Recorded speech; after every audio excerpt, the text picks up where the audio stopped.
ఎప్పుడో 60 ఏళ్ల క్రితం జరిగిన ఘటన ఇప్పుడు భారత్ కు గుబులు రేపుతోంది. అందరిలోనూ ఏదో తెలియని టెన్షన్ పుట్టిస్తోంది.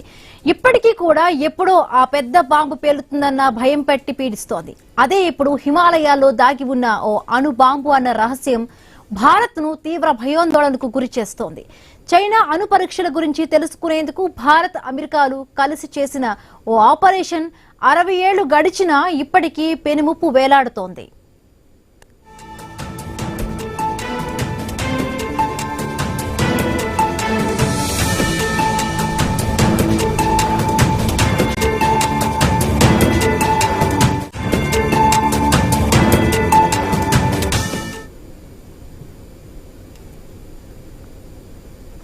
మంచు కొండల్లో నందాదేవి పర్వత శిఖరంపై వదిలేసి వచ్చిన ఆ అణు పరికరం కనిపించకపోవడంపై ఇప్పటికీ తీవ్ర ఆందోళనలు వ్యక్తమవుతున్నాయి.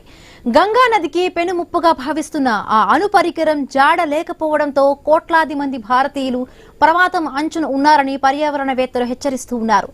ఎలాగైనా భారత్ అమెరికాలు కలిసి ఆ అణు పరికరాన్ని గుర్తించి దశాబ్దాల భయాన్ని పోగొట్టాలనే డిమాండ్లు పెరుగుతూ ఉన్నాయి. 1964లో చైనా తొలి అణు పరీక్ష నిర్వహించడంతో అమెరికా అప్రమత్తమైంది. వెంటనే చైనా కార్యకలాపాలపై నిఘా పెట్టేందుకు అమెరికా భారత్ సహకారాన్ని కోరింది. ఫలితంగా 1965లో అమెరికా, CIA, భారత గూఢచార సంస్థలు కలిసి అత్యంత రహస్యంగా ఒక మిషన్ ను ప్రారంభించాయి. నందాదేవి పర్వత శిఖరంపై అణు పరికరాన్ని ఏర్పాటు చేసి దాని ద్వారా చైనా అణు పరీక్షలపై సమాచారం సేకరించాలని ప్రణాళికను రూపొందించారు. ఈ మిషన్ లో ఉపయోగించాల్సిన పరికరం స్నాప్ 19C అనే ప్లూటోనియం ఆధారిత పోర్టబుల్ అణు జనరేటర్. దాదాపు 23 కిలోల బరువు ఉన్న ఆ పరికరంలో నాగసాకిపై పడిన అణుబాంబులోని ప్లూటోనియంలో 3వ వంతు భాగం ఉందని చెబుతారు. ఆ జనరేటర్ను పర్వత శిఖరంపై తీసుకువెళ్లేందుకు భారత అమెరికన్ పర్వతారోహక బృందాన్ని పంపారు. ఈ ఆపరేషన్ కు కెప్టెన్ MS కోహ్లీ నాయకత్వం వహించారు.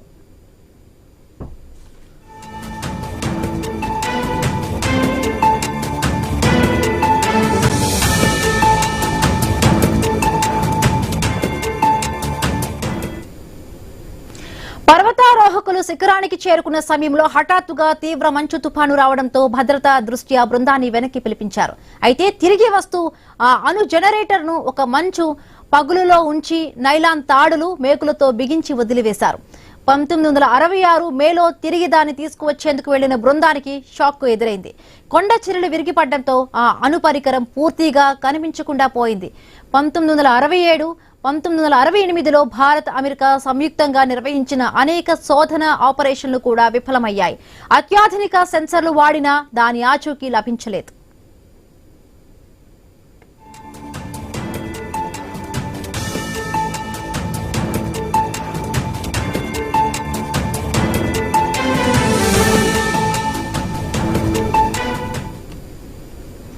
ప్లూటోనియం అత్యంత ప్రమాదకరమైన రేడియోధార్మిక పదార్థం అంటున్నారు నిపుణులు. ప్రస్తుతం హిమానీ నదాలు కరుగుతున్న నేపథ్యంలో ఆ అణు పరికరం బయటకు వచ్చి గంగా నది లేదా దాని ఉపనదుల్లో కలిసే ప్రమాదం ఉందని పర్యావరణవేత్తలు హెచ్చరిస్తూ ఉన్నారు. గంగా నదిపై ఆధారపడి జీవించే కోట్లాది మందికి ఇది తీవ్ర ముప్పుగా పారుతుందని ఆందోళనలు వ్యక్తమవుతున్నాయి. 2021లో నందాదేవి సమీపంలోని జరిగిన ఘోర వరదలు, కొండచర్యల పతనాలకు కూడా ఆ అణు పరికరం విడుదల చేసిన వేడి కారణమై ఉండవచ్చని కొందరు అనుమానాలు వ్యక్తం చేశారు.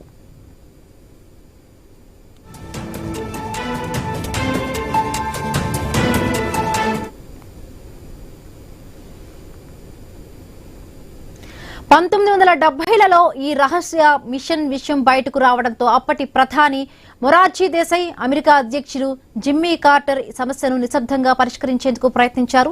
నిపుణుల కమిటీ నీటి నమూనాలను పరిష్కరించి కాలుష్య ఆనవాళ్లు లేవని నివేదిక ఇచ్చింది. అయినప్పటికీ ప్రజల్లోని భయం మాత్రం పూర్తిగా తొలగలేదు. ఇటీవల కాలంలో రాజకీయ నాయకులు, పర్యావరణవేత్తలు ఈ అంశాన్ని మళ్లీ లేవనెత్తుతూ ఉన్నారు. అణు పరికరాన్ని వెలికితీసి శాశ్వత పరిష్కారం చూపాలని డిమాండ్లు వినిపిస్తున్నాయి. అయితే ఈ మిషన్ కు నాయకత్వం వహించిన కెప్టెన్ ఎంఎస్ కోహ్లీ తన చివరి ఇంటర్వ్యూలో తీవ్ర పశ్చాత్తాపం వ్యక్తం చేశారు. పూర్తి సమాచారం లేకుండా ఈ మిషన్ లో పాల్గొన్నామని, ఇది మానవాళికి ప్రమాదకరమయ్యే అవకాశం ఉందని ఆందోళన వ్యక్తం చేశారు. అలాగే ఈ మిషన్ ను లీడ్ చేసిన భారత అధికారి ఎంఎస్ కోహ్లీ సైతం తన చివరి రోజుల్లో ఈ ఘటనపై పశ్చాత్తాపం వ్యక్తం చేశారు. తాము ఆ మిషన్ ను అలా చేయాల్సి ఉండకూడదని చెప్పుకొచ్చారు.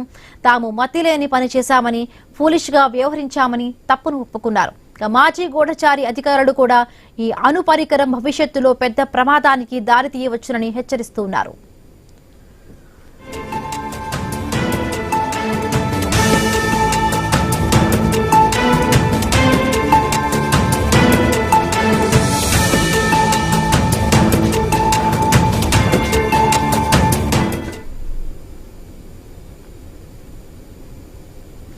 అయితే ఈ మధ్య బీజేపీ ఎంపీ నిషికాంత్ దూబే ఈ విషయాన్ని లేవనెత్తారు. దేశవ్యాప్త చర్చకు తెరతీశారు. చైనా కార్యకలాపాలపై నిఘా కోసం అమెరికా సిఐఏకు నాటి ప్రధాని ఇందిరాగాంధీ అనుమతినిచ్చారని దూబే సంచలన ఆరోపణలు చేశారు. నెహ్రూ ఇందిరాల సమయంలో జరిగిందా? తర్వాత అమెరికా ఎందుకు వదిలేసి వెళ్లింది? ఉత్తరాఖండ్ నుంచి బెంగాల్ వరకు గంగా నది ఒడ్డున నివసిస్తున్న ప్రజల్లో క్యాన్సర్ కేసులు పెరగడానికి ఆ పరికరమే కారణమా? క్లౌడ్ బరస్ట్లు ఇళ్లలో పగుళ్లకు దారితీస్తోందా? ఆ జనరేటర్తో హిమాలయాలకు వచ్చిన ముప్పేంటి అనే విషయాలు ఇప్పుడు డిస్కస్ చేద్దాం. న్యూస్ 2 నుంచి మా కలీగ్ ఆశ అక్కడ లైవ్ లో సిద్ధంగా ఉన్నారు. ఓవర్ టు యు ఆశ. హిమబిందు, మీరు చెప్పిన విధంగా 60 ఏళ్ల క్రితం జరిగినటువంటి ఒక ఇన్సిడెంట్ ఇప్పుడు అందరి గుండెల్లో గుబులు రేపుతోంది. ఏం జరగబోతోంది అనేది. గతంలో దీనికి సంబంధించి ఏదైతే 1964లో చైనా ఏదైతే అణు పరికరానికి సంబంధించి పరీక్షలు చేస్తుందో అప్పుడే అటు అమెరికాకు సంబంధించి ఇటు ఇండియాకు సంబంధించి నిపుణులు కలిసి ఏదైతే నందాదేవి పర్వత శిఖరం మీద ఒక అణు పరికరాన్ని ఏర్పాటు చేయాలని చెప్పి ప్లాన్ చేశారు. అంతవరకు బాగానే ఉంది. కానీ ఇది కూడా ఒక పూలిష్నెస్, అంటే దీని గురించి ఏమీ తెలియకుండా ఒకవేళ ఏదైనా జరిగితే తర్వాత ఏం జరుగుతుంది? మనకి 2 ఆప్షన్స్ ఉంటాయి ఎప్పుడు, అయితే సక్సెస్ లేదంటే ఫెయిల్యూర్. సక్సెస్ అయితే ఓకే, ఒక రూట్ ఉంటుంది. ఒకవేళ ఇది ఫెయిల్ అయితే ఏంటి అనేది కూడా ఒక వే అంటూ వేసుకున్న తర్వాత మనం ఒక ప్లానింగ్ లోకి వెళ్తూ ఉంటారు సాధారణంగా. కానీ ఇక్కడ అది కనిపించలేదు. ఒకే ఒక మార్గం, ఆ చైనా ఏం చేస్తోంది అనేది తెలుసుకునే ప్రయత్నంలో భాగంగానే ముందుకెళ్లారు తప్ప ఒకవేళ విఫలమైతే ఏంటి? అక్కడ అణు పరికరాన్ని తీసుకెళ్ళడానికి వెళ్తున్నప్పుడు పర్వతారోహుల్ని అక్కడి నుంచి పంపించారు. అక్కడ పెట్టిన వెంటనే మంచు తుఫాన్ రావడం, వారు వెనక్కి వచ్చేస్తే అక్కడ మేకులకి అది పెట్టుకుని నైలాన్ తలతో వదిలేసి వచ్చేసారు. ఇప్పుడు 60 years అయింది. అంటే 1964లో జరిగిన 1964లో చూస్తే 65లో స్టార్ట్ చేశారు. 66లో వెళ్ళారు. అక్కడ ఎటువంటి ఆధారాలు కానీ వారు ఎంత ట్రై చేసినా దొరకలేదు. 65 అయిపోయింది, 66 అయిపోయింది, 67 కూడా అయిపోయింది.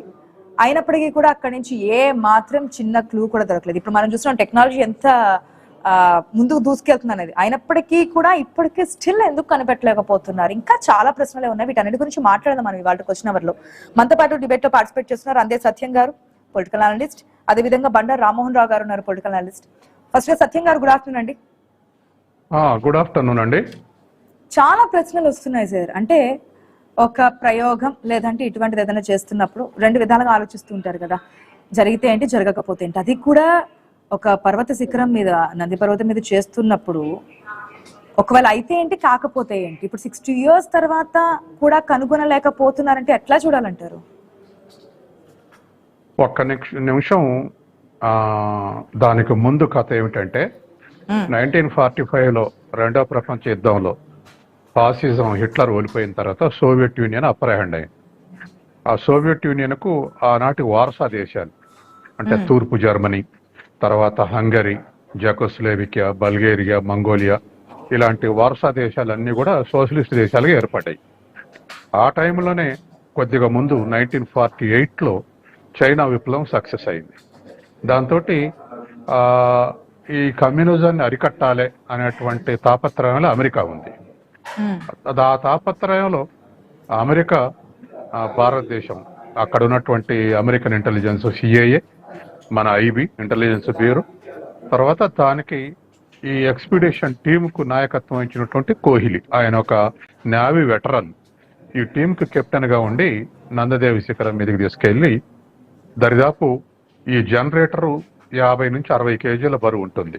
వీళ్ళు ఇప్పుడు దీన్ని ఆర్టీజీ అంటారు, రేడియోస్కోప్ థర్మో జనరేటర్. ఈ జనరేటర్ తర్వాత ప్లూటోనియం క్యాప్సిల్ ఈ మొత్తాన్ని యాంటీనా ఈ 3 తీసుకెళ్లి అక్కడ ఇన్స్టాల్ చేశారు. చేస్తున్న సమయంలోనే వాతావరణం బాగలేక దరిదాపు మంచు తుఫాన్ అనొచ్చు మన భాషలో. మంచు తుఫాన్ తోటి వెనక్కి వచ్చేసారు. ఆ కోహ్లీ కింద ఉన్నటువంటి శిబిరంలో ఉన్నటువంటి కోహ్లీ రేడియో మెసేజ్ పంపాడు, ప్రమాదం గుంది రండి వెనక్కి వచ్చేసేయండి. అది అక్కడే వదిలిపెట్టేశారు. మరి నదదేవి శిఖరం మీదనే ఎందుకు ఇన్స్టాల్ చేయడానికి పోయారంటే, అవతల చైనాలో జింగ్ జియాంగ్ అనేటువంటి ప్రావిన్స్ లో వాళ్ళు ఈ ఆటమిక్ ప్రయోగం చేశారు చైనా వాళ్ళు. అక్కడ ఏ ప్రయోగం చేసినా ఈ సిస్మోటిక్ ద్వారా రేస్ ద్వారా ఈ జనరేటర్ గ్రహించి పంపుతుంది. కాబట్టి ఈ విధమైనటువంటి ఇది ఆటమిక్ ఎనర్జీ తోటి నడిచేటువంటిది ఈ జనరేటర్. కాబట్టి చైనాలో ఏం జరుగుతుంది ఈ ఆటమిక్ టెస్ట్ల గురించి అని ఎప్పటికప్పుడు ఇన్ఫర్మేషన్ తీసుకోవటానికి 2 కలిసేసేసినాయి. అమెరికా భారతదేశం కలిసేసేసినాయి. వాళ్ళ సిఐఏ మన ఐబీ కలిసి చేశాయి. కాకపోతే ఎక్స్పెడిషన్ టీమ్ ఎక్స్పీరియన్స్ ఉన్నటువంటి కోహ్లీ దానికి నాయకత్వం వహించిండు. అట్లా జింగ్ జియాంగ్లు జరిగేటువంటి టెస్టులను ఎప్పటికప్పుడు ఇన్ఫర్మేషన్ అమెరికా ఇండియా తీసుకోవడానికి ఈ పని చేశారు. అవి వదిలేసి వచ్చారు. వదిలేసి రావడంతో తర్వాత మళ్ళీ 66 మళ్ళీ ఎక్స్పీడిషన్ టీమ్స్ పోయి వెతికితే కనపడలేదు. అంటే దరిదాపు అవి హిమంలో మునిగిపోయినాయి, దరిదాపు ఐస్లో మునిగిపోయినాయి. దాంతో అప్పుడే తర్వాత ఇంతవరకు ట్రేస్ అవుట్ చేయలేదు. ఏదో 70 ఏళ్ళు అధికారంలోకి వచ్చిన తర్వాత మొరార్జీ దేశాయ్ మళ్ళీ ఒక 2 సంవత్సరాలు ప్రయత్నం చేశాడు, కానీ విఫలమైంది. దాన్ని సీక్రెట్ గా అమెరికన్ ఆనాటి ప్రెసిడెంట్ మొరార్జీ దేశాయ్ ఇద్దరు కలిసి ప్రయత్నం చేస్తే వాటిని ట్రేస్ అవుట్ చేయలేకపోయారు. ఇది జరిగిన కార్టర్. అయితే ఇప్పుడు వచ్చేసరికి ఇవాళ ఆ గంగా నది తీర ప్రాంతాల్లో లేదా ఇప్పుడు నందదేవి తీర ప్రాంతాల్లో ప్రజలకు క్యాన్సర్ ఎక్కువ వస్తుంది అనేటువంటి ఒక వార్త, తర్వాత ఎన్విరాన్మెంటల్ ప్రాబ్లమ్స్ కూడా ఎక్కువ వస్తున్నాయని ఒక వార్త, తర్వాత అకస్మాత్తుగా ఎకలాజికల్ క్రైసిస్ కూడా వస్తుందని ఒక వార్త. ఇటువంటి వార్తలు మిళితమై ఇవి ఫ్లోట్ అవుతా ఉన్నాయి. అయితే ఈ ఎక్స్పెడిషన్ టీము పోయింది అక్టోబర్ 16 నాడు 1965లో. కాబట్టి అక్టోబర్ 16 ఇవాళ కాబట్టి నిశికాంత్ నిన్న దాన్ని చర్చకు తీసుకొచ్చాడు. అయితే ఇప్పుడున్న పరిస్థితుల్లో మరి అది ఇప్పుడు వెల్ డెవలప్డ్ ఆటమిక్ సైంటిస్టులు ఉన్నారు, తర్వాత మనకు ఆ ఎక్స్పర్ట్స్ ఉన్నారు. కాబట్టి మన ఎక్స్పర్ట్స్ అయినా దాన్ని ట్రేస్ అవుట్ చేయడంలో మన ఇండియన్ గవర్నమెంట్ ఇంట్రెస్ట్ తీసుకోవాల్సిన అవసరం ఉంది. దీన్ని ఏదో మనం ఒక ప్రభుత్వం ఇంకో ప్రభుత్వాన్ని బదనాం చేయడానికి ఉపయోగించుకోవటం కాకుండా, లేదా ఆనాటి ప్రభుత్వాన్ని బదనాం చేయడానికి ఇవన్నీ సహజంగా పొలిటికల్ ఇష్యూస్ వస్తాయి. ఆ పొలిటికల్ ఇష్యూస్ పక్కకు పెడితే ఇప్పుడు వస్తున్నటువంటి సమస్యలు ఎన్విరాన్మెంట్ ఇష్యూ కానీ, లేదా రేడియో సంబంధించినటువంటి రేసెస్ కానీ, లేకపోతే ఎన్విరాన్మెంటల్ ఇష్యూస్ కానీ ఇటువంటివి రాకుండా వాటికి ఆ క్యాప్సూల్ని, ప్లూటోనియం క్యాప్సూల్ని ఎట్లా నిర్వీర్యం చేయాలనో లేదా ఎట్లా ట్రేస్ అవుట్ చేయాలనో ఇప్పుడున్నటువంటి టెక్నాలజీ చైనా ఇండియా కలిసి అది చేయటం పెద్ద కష్టం కాదు. కాబట్టి ఆ ఆస్పెక్ట్ లో సెర్చ్ చేసి చేయాల్సినటువంటి అవసరం ఉంది. ఆ ఆస్పెక్ట్ లోనే దీన్ని ఇన్స్టాల్ చేసేందుకు ప్రయత్నం చేశారు. కానీ అదే కదా, ఎన్ని ప్రయత్నాలు జరిగినా జరగలేదు. మళ్ళీ ఎక్కడ పొలిటికల్ టర్న్ తీసుకుంటుందనే కదా ఇప్పుడు బీజేపీ ఎంపీ నిష్కాంత్ దుబే చేసిన స్టేట్మెంట్ ప్రకారం ఆనాటి ప్రధాని కాంగ్రెస్ హయాంలో జరిగింది, ఇందిరాగాంధీ చేశారు, ఇవన్నీ కూడా. ఇప్పుడు బీజేపీకి కాంగ్రెస్ కు టజిల్ నడుస్తుంది. తర్వాత బీజేపీ నెహ్రూ మీద ఇందిరాగాంధీ మీద అసాల్ట్ చేస్తుంది. అసాల్ట్ చేయటంలో ఇదొక భాగం, ఇదొక అవకాశం. అది వాళ్ళు బీజేపీ కాంగ్రెస్ కొట్లాడినివ్వండి, కానీ ప్రజల ఆస్పెక్ట్ లో చూసినప్పుడు ఖచ్చితంగా దీన్ని ట్రేస్ అవుట్ చేయాల్సినటువంటి టెక్నాలజికల్ గా ఉన్నటువంటి మన దగ్గర ఉన్నటువంటి టెక్నాలజీ ఏమిటో వాటిని ఉపయోగించుకొని దీన్ని ఇప్పటికైనా ఒకవేళ బీజేపీ ప్రభుత్వం తీసినా అది బయటకు తీస్తే ప్రజలకు ఇప్పుడు నిశికాంత్ అయితే లేవనెత్తారో ఇష్యూస్ అవి పరిష్కారం అవుతాయి కదా. కాబట్టి ఇప్పటికైనా ఇండియన్ గవర్నమెంట్ కూడా దాన్ని ఊరుకోవచ్చు. రామ్మోహన్ రావు గారు కూడా జాయిన్ అయ్యారు. రామ్మోహన్ రావు గారు గుడ్ ఆఫ్టర్నూన్ అండి. Good afternoon. ముందేం జరిగింది, అసలు ఈ ప్రయోగాన్ని చేపట్టడానికి గల కారణం ఏంటి, అది కూడా అమెరికా ఇండియా రెండు కలిపి ఏ విధంగా స్టార్ట్ చేశారు? అయితే కోహ్లీ కూడా ఒక కామెంట్ చేశారు కదా, ఎటువంటి పరిజ్ఞానం లేకుండా ఒక ఫూలిష్నెస్ గా ఈ ప్రయోగం చేశాము, తప్పే అని చెప్తున్నారు. అంటే ఒక తప్పు జరిగిన తర్వాత ఇప్పటి వరకు దాన్ని కోలుకోలేకపోతున్నాం. నిజంగా ఈ వరదలు కావచ్చు, క్యాన్సర్స్ కావచ్చు, జరుగుతున్నటువంటి వాతావరణ మార్పులు కావచ్చు, ఇది ఇంకా ఒకవేళ బ్లాస్ట్ అయితే ఏ విధంగా ఉంటుందో అన్న ఒక భయం కనిపిస్తోంది కదా, ఎంతవరకు చూడొచ్చు అంటారు? ఒకవేళ ఇప్పుడున్న టెక్నాలజీ ప్రకారం దీన్ని వెలికి తీసే ఛాన్స్ ఉందనుకోవచ్చా? ఆశ గారు, మీకు అట్లాగే మిత్రుడు అంటే సత్యం గారికి ఐన్యూస్ ప్రేక్షకుల నమస్కారం. 2 నిమిషాలు మాట్లాడుకోవాలి. మనకి రాజకీయ పోరాటంలో అర్ధ సత్యాలు అసత్యాలు రాజ్యం వెళ్తూనే ఉంటాయి. బీజేపీలో ఇద్దరు ఉన్నారు. గతంలో సుబ్రహ్మణ్య స్వామి, ఇప్పుడు నిశికాంత్ దూబే, ఇద్దరే, ఏం తేడా లేదు.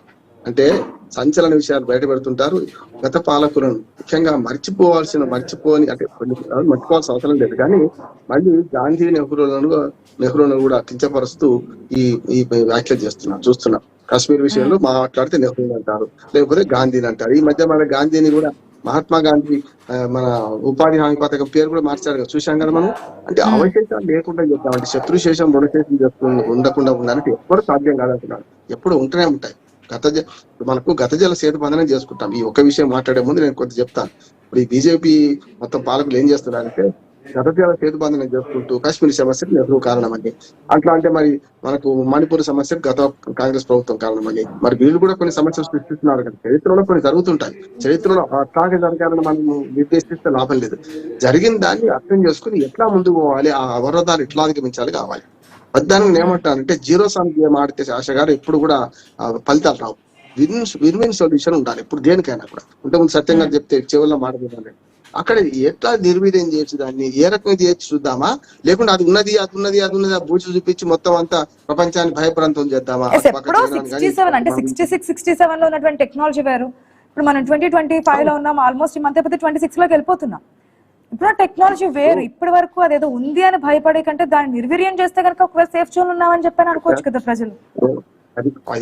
ఇదిగో పులంటే అదిగో తోకలాగా మనం వీళ్ళు మాట్లాడుతున్నారు రాజకీయ నాయకులు. కానీ శాస్త్రవేత్తలు ఏం చేస్తున్నారు, ఈ రోజున ఉన్నదా లేదా, ఉంటే ఏం చేయాలి? ఇప్పుడు చైనా టెక్నాలజీ తక్కువది కాదు, మన భారతదేశ టెక్నాలజీ తక్కువది కాదు. వాళ్ళ made in India make in India అని ఊదరగొడుతున్నారు కదా. మరి ఇదేం చేస్తారు చెప్పండి అని అడుగుతున్నాను నేను.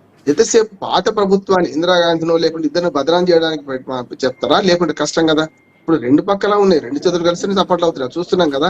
ఇవాళ అమెరికా అధ్యక్షుడు మోడీకి లొంగిపోయిండు, మోడీ లొంగిపోయిన అమెరికా అధ్యక్షుడు ట్రంప్ కు అని ఓ మాట వస్తే, నిక్సన్ కళ్ళలోకి చూసుకుంటే ఇందిరాగాంధీ అన్నాడు ఏం మాట్లాడిందో ఇంకో స్క్రోలింగ్ వస్తుంది, చూస్తున్నాం. అంటే వీళ్ళ గొప్పతనం వాళ్ళ గొప్పతనం వాళ్ళది, ఎవరి గొప్పతనం వాళ్ళకు ఉండనియండి, కానీ జరగాల్సింది ఏంది ఆలోచించాలి కదా అంటున్నాను కదా. అందుకనే ఇప్పుడు ఈ విషయంలో ఇక్కడికి వచ్చాకల్లా క్యాప్సూల్ ఉందా లేదా, ఉంటే ఎవరు పెట్టారు, ఎందుకు పెట్టారు, ఇవన్నీ జరుగుతున్నాయి కదా. ప్రభుత్వం ఒక శ్వేతపత్రం విడుదల చేయాలి కదా. నిశికాంత్ దూబే ఒక ఎంపీ మాత్రమే, ఒక బీజేపీ ఎంపీ మాత్రమే. ఆయన ఏది పడితే అది అక్షర సత్యాలు కావు కదా.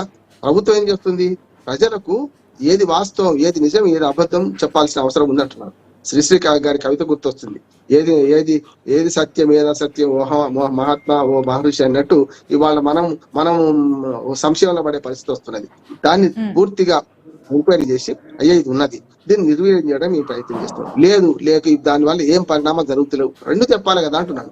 చాలా సార్లు ఇప్పుడు మనకు నీళ్ళకు పగులు రావడానికి కానీ, క్యాన్సర్ రావడానికి కానీ చాలా కారణాలు ఉంటాయి. అది ఒకటే కారణం కాకపోవచ్చు కదా.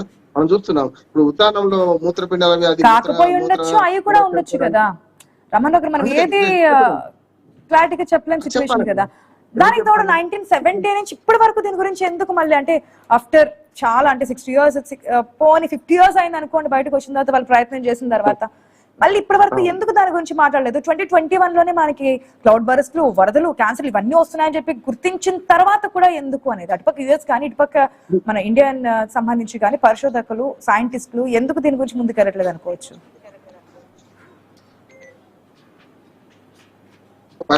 పరిణామాలు దారితీస్తాట కనుక ఏమంటా అంటే ఇవన్నిటి కారణాలు ఉన్నాయి కదా. ఇవాళ ఉత్తరాఖండ్ రాష్ట్రంలో విద్యుత్ ఉత్పత్తి కేంద్రాలు పెట్టి చిన్న నీటి వనరులు అడ్డుకట్ట కట్టి ఇవాళ మనం నాశనం చేస్తున్నాం కదా. మరి కొన్ని తప్పవు. ఉదాహరణకు మేజర్ మన సాగునీటి ప్రాజెక్టులు కడితే భూకంపాలు వస్తాయన్నారు, మరి ఊరుకున్నాం. కడితే ఇప్పుడు నాగార్జున సాగర్ మొత్తం కూలిపోయింది. నాగార్జున సాగర్ పక్కన మొత్తం అయిందా? శ్రీశైలం, శ్రీరామ్ సాగర్, ఆక్రానంగంలో పేలిపోయినాయి, పోలే కదా. అందుకనే కొన్ని ఏమో శాస్త్రవేత్తలు ఎక్కువ ఊహించి చెప్తారు, దాన్ని పట్టుకుని రాజకీయ నాయకులు సగం నాలెడ్జ్, హాఫ్ నాలెడ్జ్ తో వీళ్ళు ఏదో చెప్తుంటారు. అంటే ఒకవేళ బ్లాస్ట్ అయినా కూడా అంత ప్రమాదం ఉండదంటారా? ఉండదు. గంగా నదిలో కలుస్తోంది, ఆ పర్వతం కరిగి ఆ వాటర్ గంగా నదిలో కలవడం వల్ల తాగుతున్న వాళ్ళకి ఈ విధంగా క్యాన్సర్స్ కానీ ఇవన్నీ జరుగుతా ఉన్నాయి. ఒకవేళ ఆ పర్వతం పూర్తిగా కరిగిపోతే వాట్ నెక్స్ట్ అనేది అంటున్నారు. ఒకవేళ బ్లాస్ట్ అయితే వచ్చే సిచ్యువేషన్స్ ఏంటి అని చెప్పి భయపడుతున్నారు కదా.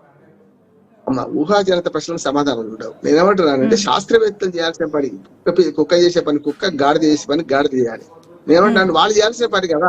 శాస్త్రవేత్తలు పురమాయించండి. ఇంత అద్భుతమైన పరిజ్ఞానం, బ్రహ్మోస్ క్షిపణులు తయారు చేసుకుంటున్నాం. ఇవాళ మన శ్రీహరికోట నుంచి రోజుకు 10 ఉపగ్రహాలను విడుచుకుంటున్నాం. 144 ఉపగ్రహాలను ఒక రోజులో విడిచిన చరిత్ర ఉంది. మరి వాళ్ళందరూ చేయాల్సిన పని కదా. మనకు పోస్ట్ మార్టం, రాజకీయ పోస్ట్ మార్టం కదా చేయాల్సింది కాదు కదా అంటున్నాను. రాజకీయ పోస్ట్ మార్టం రాజకీయ ప్రయోజనాల కోసం మాట్లాడటం కాదు. ఇది దీన్ని నిగ్గుదేల్చాల్సిన అవసరం ఉంది. వెనుకటి ప్రభుత్వాన్ని, ముఖ్యంగా ఇందిరాగాంధీని బదనాం చేసుకునే క్రమంలో ఇవాళ వీళ్ళు చేస్తున్న పని అంటున్నాను నేను. ఇందిరాగాంధీని సమర్థించడం కాదు, ఎమర్జెన్సీ వ్యతిరేకిస్తాం రకరకాలు, కానీ ఇది అట్లా కాదు కదా. ఇది ఉందా లేదా, నిజం ఎంత అబద్ధం ఎంత, ఫ్యాక్ట్ చెక్ చేయమంటున్నాను. మామూలు మెసేజ్ వస్తేనే ఫ్యాక్ట్ చెక్ చేసుకుంటున్నామే. ఇంత పెద్ద ప్రమాదం పొంచి ఉందని వీళ్ళు ఆరోపిస్తున్నప్పుడు ఖచ్చితంగా ఫ్యాక్ట్ చెక్ పనిచేయాలంటున్నాను. శాస్త్రవేత్తను పిలిపించండి, చేయండి. ప్రమాదం ఉంటే దాన్ని ఎట్లా నివారించాలో ప్రయత్నం చేయండి. అంటే ప్రమాద గంటికలు మోగుతున్నాయి అని చెప్పి ఇట్లా ప్రజలు భయభ్రాంతులు చేయకండి. గతంలో చూసినా మనం స్కైలాబ్ పడుతుంటే అందరూ తాగి తిని ఎంజాయ్ చేసి అయ్యో పోలేదు ఆస్తులు నాశనం చేసుకుని ఉన్నారు. మనం అట్లా చేయం కదా ఇప్పుడు. అందుకని ఇప్పుడు చేయాల్సిన పని ఈ ప్రభుత్వం శ్వేతపత్రం విడుదల చేయాలి. నిజంగా ఉండాలి. నిశికాంత్ దూబే చేసిన ఆరోపణలు కరెక్టా కాదా? ఈ ప్రభుత్వంలో వీళ్ళు బీజేపీ ఉంది కదా, బీజేపీ ఎంపీ ఆరోపణలు చేస్తున్నారు. బీజేపీ ప్రభుత్వం ఉంది, మరి చేయాలి. ఇందిరాగాంధీ వచ్చేది చేతి కాదు. ఇందిరాగాంధీ బతికి మళ్ళీ చచ్చిపోయినా వచ్చి మళ్ళీ నిరూపించుకోలేదు కదా. ఎప్పుడు తప్పు జరిగింది, ఏ తప్పు జరిగింది, ఎప్పుడు తప్పు జరిగినా తప్పుడు సవరించాల్సిన బాధ్యత ప్రభుత్వానికి. వారసత్వంగా ప్రభుత్వాలు వస్తాయి, శాశ్వతమైన ప్రభుత్వాలు, పార్టీలు కావు కదా. ప్రభుత్వాలు చేయాల్సిన పని. మనం చర్చలకు లాగా ఏం చేస్తున్నారు, భయప్రాంతులు చేస్తున్నారు. ప్రజలను అనవసరంగా గందరగోళం నెట్టేయద్దు, తప్పంటున్నారు. ఫైనల్ గా సత్యం గారు, ఇప్పుడు ఉన్నటువంటి సిచ్యువేషన్స్ లో రాజకీయాలు పక్కన పెట్టి, రాజకీయ ఆరోపణలు సాధారణంగానే చేస్తుంటారు. ఏ ఒక్క చిన్న పాయింట్ దొరుకుతుందా మనకి రాజకీయంగా మైలేజ్ వస్తుందా అని చూసేటువంటి రాజకీయాలు మనం ప్రెసెంట్ రాష్ట్రాలు చూస్తున్నాం, దేశంలో కూడా చూస్తున్నాం. అయితే ప్రెసెంట్ చేయాల్సినటువంటి పని ఏంటంటారు? ఈ అణుపరికరం ఉందా లేదా, ఉంటే ఏ కండిషన్ లో ఉంది? ఉన్నటువంటి టెక్నాలజీ ప్రకారం మనం కనుక్కోవడానికి కూడా పెద్ద కష్టం కాదు కదా. సెకండ్ వరల్డ్ వార్ లో వాడినటువంటి అనేకమైనటువంటి పాత మిజైల్స్ ఆయా దేశాల్లో దొరుకుతున్నాయి. వాటిని ట్రేస్ అవుట్ చేసి సేఫ్ గా డిఫ్యూజ్ చేస్తున్నారు. అట్లే మన ఆఖరికి 1945లో నైజాం నవాబ్ మీద దండెత్తినప్పుడు సర్దార్ పటేల్ సైన్యం వచ్చినప్పుడు వాడినటువంటి ఫిరంగులు ఇప్పుడు కూడా పాత ఫిరంగులు దొరుకుతున్నాయి శాలల్లో. కాబట్టి వాటన్నిటిని కూడా ఎట్లా డిఫ్యూజ్ చేస్తున్నారో దీన్ని కూడా డిఫ్యూజ్ చేసే టెక్నాలజీ ఉంది. ఎందుకంటే చెర్నోబిల్లో కానీ ఇంకేతర దగ్గర ఇప్పుడు అణు కేంద్రాలు ఉన్న దగ్గర యాక్సిడెంట్ జరిగితే వాటిని డిఫ్యూజ్ చేసి వస్తున్నారు. కాబట్టి వాళ్ళు ఉన్నటువంటిది కేంద్ర ప్రభుత్వం, తర్వాత స్వపార్టీ ఎంపీ కాబట్టి నిశికాంత్ ఇది ఒక ఆరోపణ, ఆయనకు స్వేచ్ఛ ఉంది, ఆరోపణ చేసే స్వేచ్ఛ ఉంది. రెండో వైపు ప్రభుత్వాన్ని ప్రెజరైజ్ చేసి దీని మీద కమిటీ వేసి నిర్ధారణకు వచ్చిన తర్వాత దాన్ని డిఫ్యూజ్ చేయాల్సిన బాధ్యత మన ప్రభుత్వానికి ఉంది. మన ప్రభుత్వానికి ఆ శక్తి లేకపోతే టెక్నాలజీ ఏదైనా ఇంకా ఇన్ఫీరియర్ ఉందంటే అవతల మిత్ర దేశం ఉంది, వెల్ డెవలప్డ్ కంట్రీ రష్యా ఉంది. కాబట్టి రష్యా సహకారంతో అయినా దీన్ని డిఫ్యూజ్ చేయొచ్చు.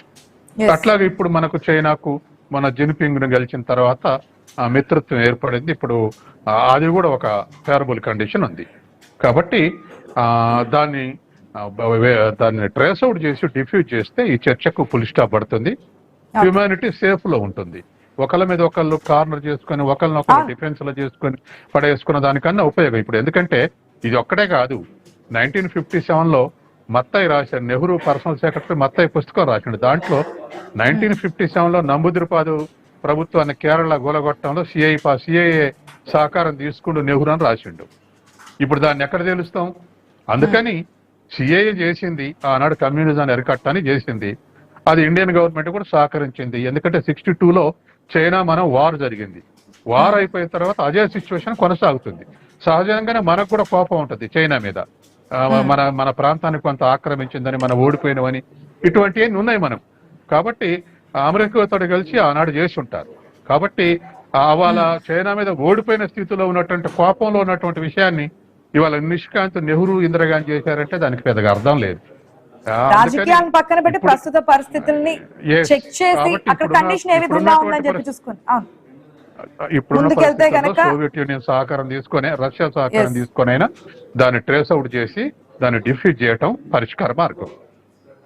చూద్దాం. ఎందుకంటే ప్రభుత్వాలు రాజకీయాలు మాత్రమే కాదు, ఎందుకంటే ప్రజల సంక్షేమం, ప్రజల ఆరోగ్యం, ప్రజలు స్వేచ్ఛగా ఉండడానికి కూడా తీసుకోవాల్సిన చర్య, బాధ్యత ప్రభుత్వాల మీదే ఉంటుంది. కాబట్టి ఎటువంటి చర్యలు తీసుకోబోతుంది కేంద్రం అనేది కూడా చూద్దాం. ఎందుకంటే రాజకీయంగా ఒక పాయింట్ తీసుకొచ్చినప్పుడు ఇప్పుడున్నటువంటి గవర్నమెంట్ లాస్ట్ 10 years నుంచి మీరే ఉంటున్నారు కాబట్టి ఏ చిన్న తప్పు దొరికినా సరే అది మీ గవర్నమెంట్ కే ఆపతించడం జరుగుతుంది కాబట్టి ప్రభుత్వం ఎటువంటి చర్యలు తీసుకుంటుందో దీనికి సంబంధించి వెయిట్ చేసి చూద్దామండి. Thank you so much Rammohan గారు, అందే సత్యం గారు. ఇది వాటి question hour. Keep watching I